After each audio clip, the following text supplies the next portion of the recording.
And we are live. Good evening, good morning, good afternoon, wherever it is you are in the world, and welcome to another edition of Living World of Darkness, Big Apple Takedown, the Hunter venue.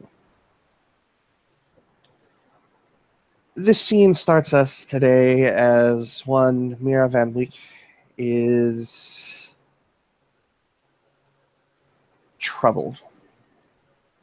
Over the weeks that have gone on since the incident involving Fletcher and Ivan and Rebecca, Mira has found herself a bit more isolated than usual from the hunters that she, generally speaking, works with more often than not. Um, Still fairly sickly in appearance. She still hasn't been eating. She has consumed herself more in her habit as the prospect of rehab looms heavy on her horizon. As the day for her winds down, a particularly late shift for the forensics department, Mira finds herself walking home, not really sure which train to take, which path to take home, but she finds herself walking a familiar path that takes her by Pandora's Box, the bar where her and many of the other hunters meet. And it just so happens that as she rounds the corner and heads down the street in that area of Brooklyn, she begins to walk towards a young woman with dark hair. And we start our scene with Mira making her way through the hot summer streets of the summer city.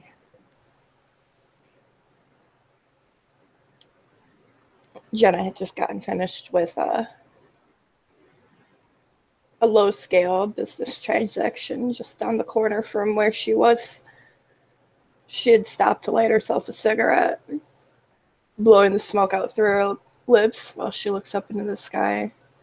And she notices this chick walking closer and closer to her. Side eyes her a little bit. Hey, nice ink, she says, tapping at her cigarette. Mira looks up and she, sort of taken a little bit aback, no one usually stops her on the streets. She kind of gets a half-hearted smile, and in that fairly thick South African accent, which the player will not try and mimic because it's god awful when he does. Um, she simply says, "Thanks. Yours isn't too bad either." Yeah, well, mine doesn't make you feel all tingly when you look at it, does it?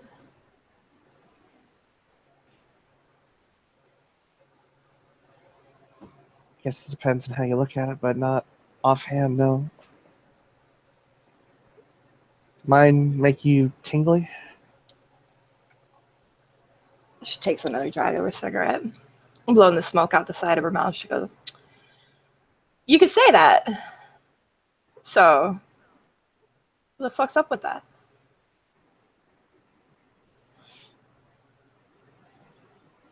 Not sure I understand. And Mira's not exactly sure what she means at first.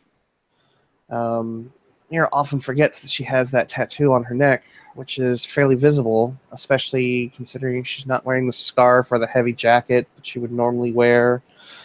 She's probably wearing a tank top at this point, which exposes her bare arms and shoulders and a great deal of her neck.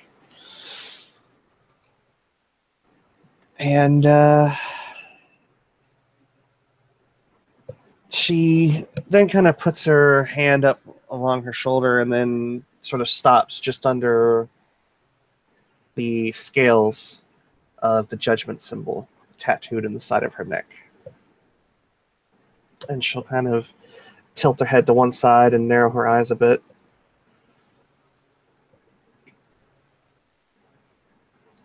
Which part of my ink gives you a tingly feeling? Oh, shit. So, ain't nobody tell me shit. Ain't nobody want to tell me shit. You can cut the shit, all right? Let's just stop being fucking quiet. Sweet cheeks, she says, her hand moving up to prod right in the center of that tattoo. That fucking thing ain't normal. And I've been running into a lot of shit that ain't been fucking normal. And someone needs to explain shit. Since everything that I found so far is unintelligible fucking mumbles, maybe you, with your working mouth, can explain some shit to me.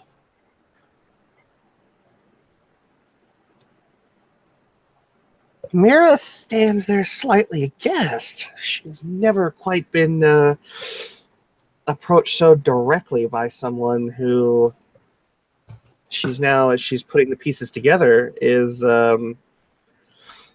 coming off as someone who has clearly just recently heard the calling.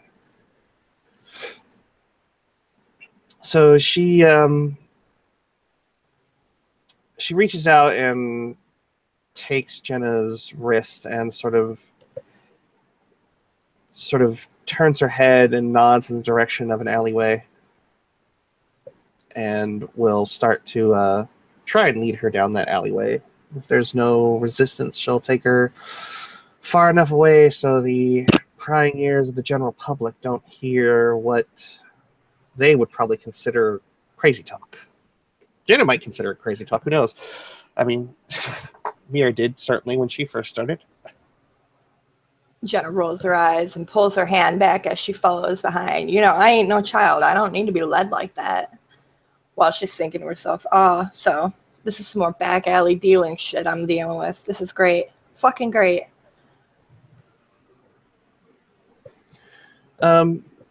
Mira leads them to an area within the alleyway behind Pandora's Box, place where she first met the hunters of the city, or, well, at least the hunter cell that she works with now, where they shot and killed an animated corpse.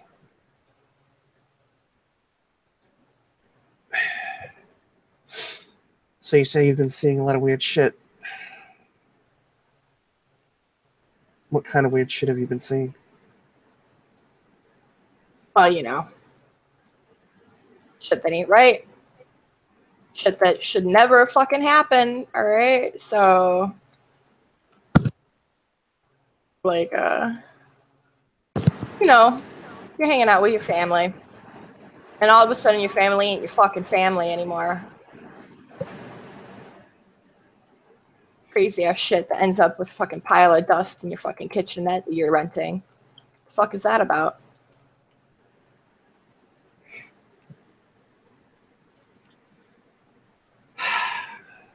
You chose to do something about what you saw. Would say I didn't fucking get a choice in the matter per se. That was that, or, well, we wouldn't even be having this talk right now. Sometimes the opportunities that are presented to us aren't always so easy to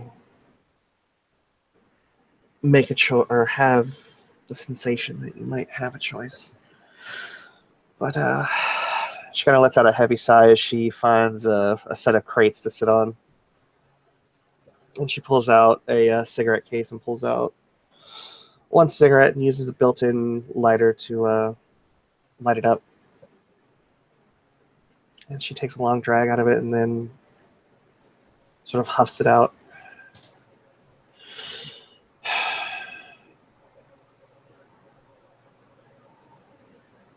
You've stepped into a pursuit. You've seen a monster. You chose to do something about that monster you saw. And now you're locked in. Part of the club. For life. Jenna leans back against the brick of the building, propping one of her feet up against it. She takes another drag of her cigarette, turning sideways to look at the girl. A fucking club, huh? Why do I feel like this isn't some fucking Girl Scouts thing?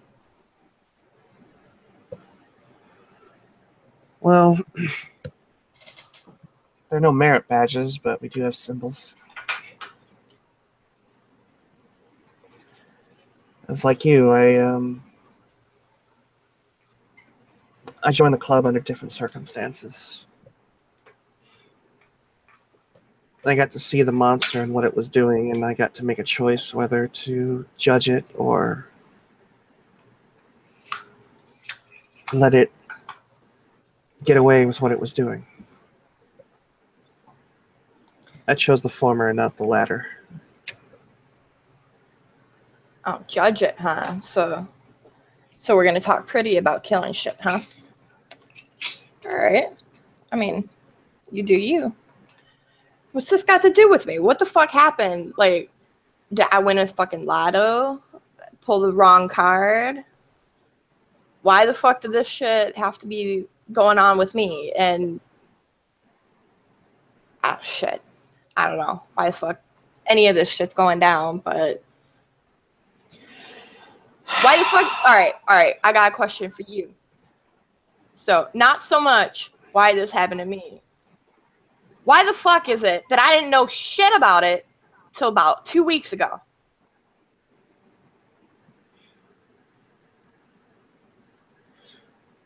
Let's say that you're a creature that has to feed on people.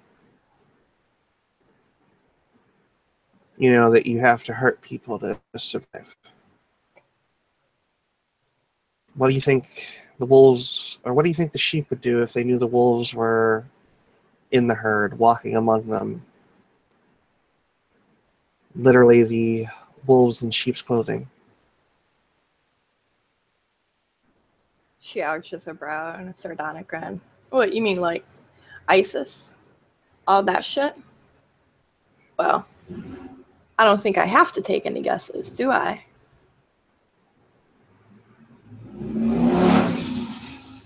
Seems like you're one person who did exactly what they fear. You took care of it in a way that was presented to you by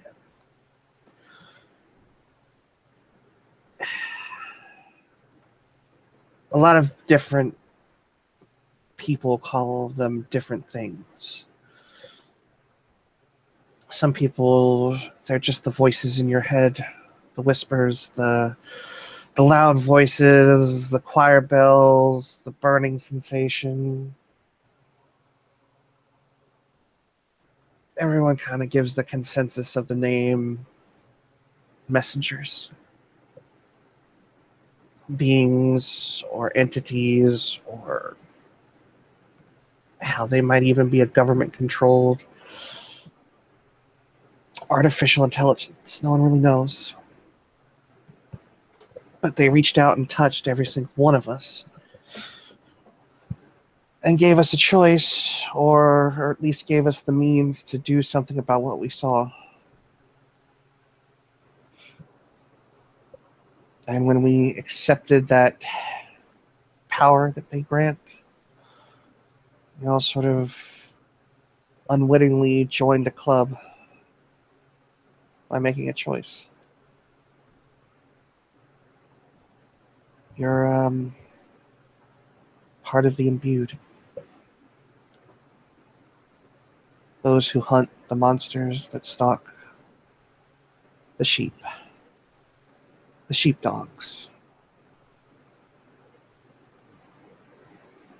Sweet. So now I'm a fucking dog with a fancy name. Got it.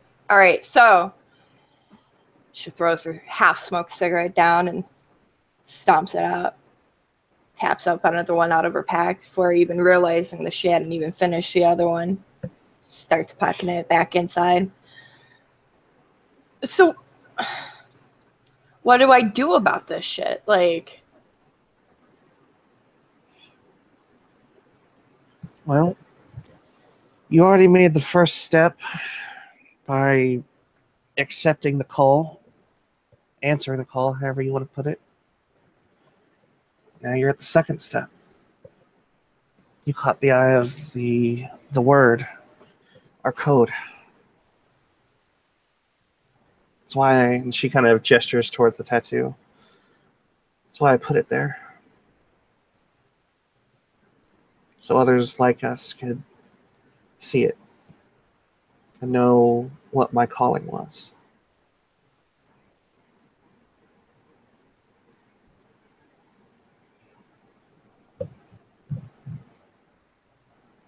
well, I'm not gonna get no fucking tattoos, that's for sure. She says. You don't have to.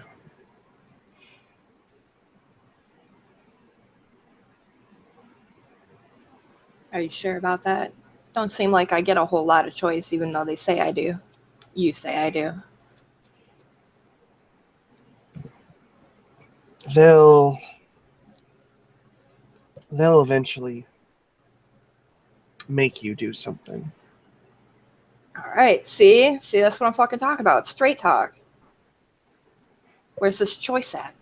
I'm talking about. It's just one and done. I could have chose to let that fucking thing corrupt my sister and then let it kill me and then run havoc around with my fucking face on it. You could have run away.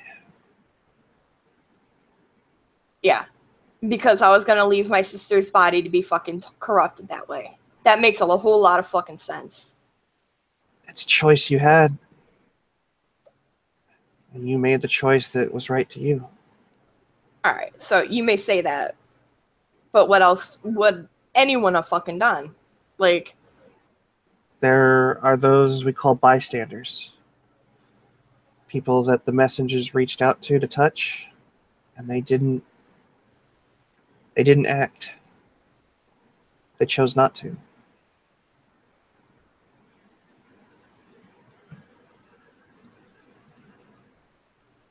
And they lose the opportunity to act again. would have been nice if I'd known that. No fucking handbooks for this Girl Scouts, is there? No, unfortunately there isn't. Learn by trial and error.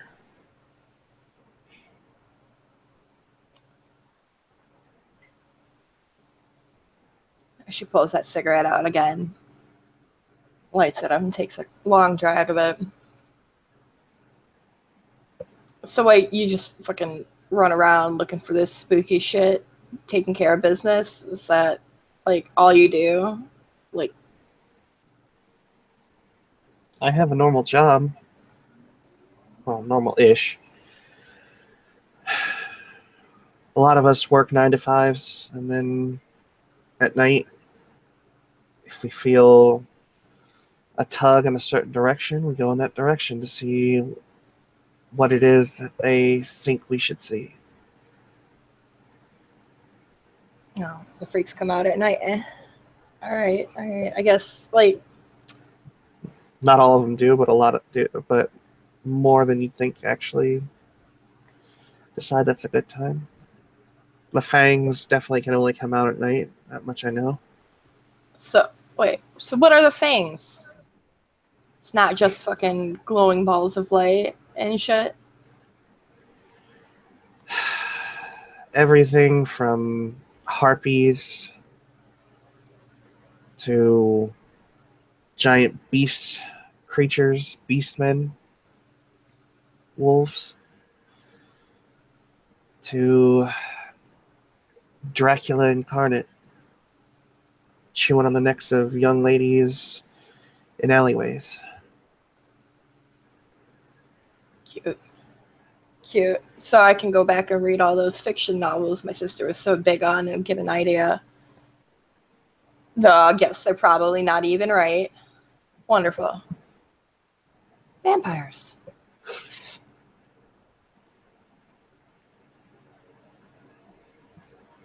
Shakes her head. Well,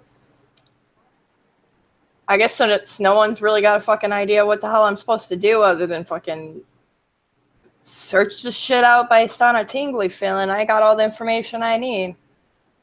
Thanks, Chickie, she says. Starts turning to walk away. You know, you don't have to go it alone. She pauses.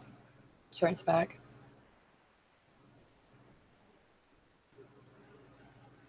Other than my sister, I've always been alone. And I like it like that. If you need help, though, hold on. She pulls out a scrubby piece of paper and a little pen. Some of the money from her business transaction fumbles down onto the ground, and she picks it up real quick and shoves it back into her pants pocket. She scribbles out her number. No name, just the number.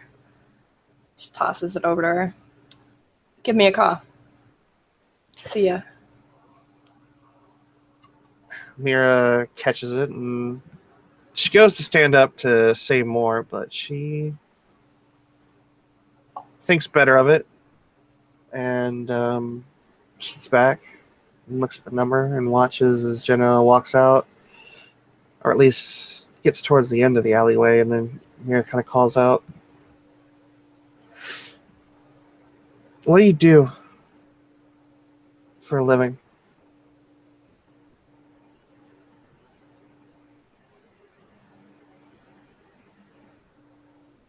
Jenna looks over her shoulder and she says, I work in an ice cream truck.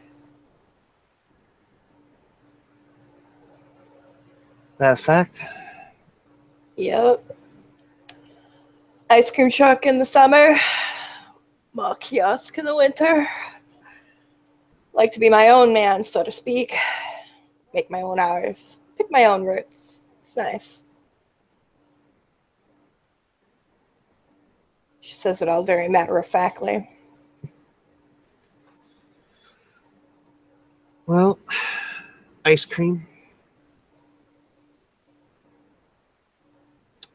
You get yourself in over your head, and she'll stand up and she'll pull out like a business card from, like a local deli or whatever, a frequent buyer card, and she'll flip it over and put a number on it and hand it over. You get into a situation where you make a mess. That number. Tell me when and where, and I'll be there. Jenna slides it into her. I'll do what I can to make sure that, at very least, whatever's going on doesn't get traced back to you. Jenna slides it into her pocket with a little nod. She goes, thanks, Judgy. Turns and starts to walk away. Again. Mira will turn and walk in the opposite direction. And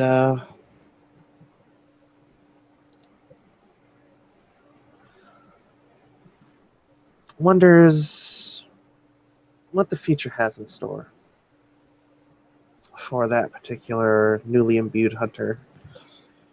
And as she steps towards the subway station and heads down to get on the J train, she takes one last look at the number before putting it in her bag and heads down the stairs, disappearing below the street. And I think that, ladies and gentlemen, is where we can end our scene. Thank you, players, for playing, and thank you, watchers, for watching.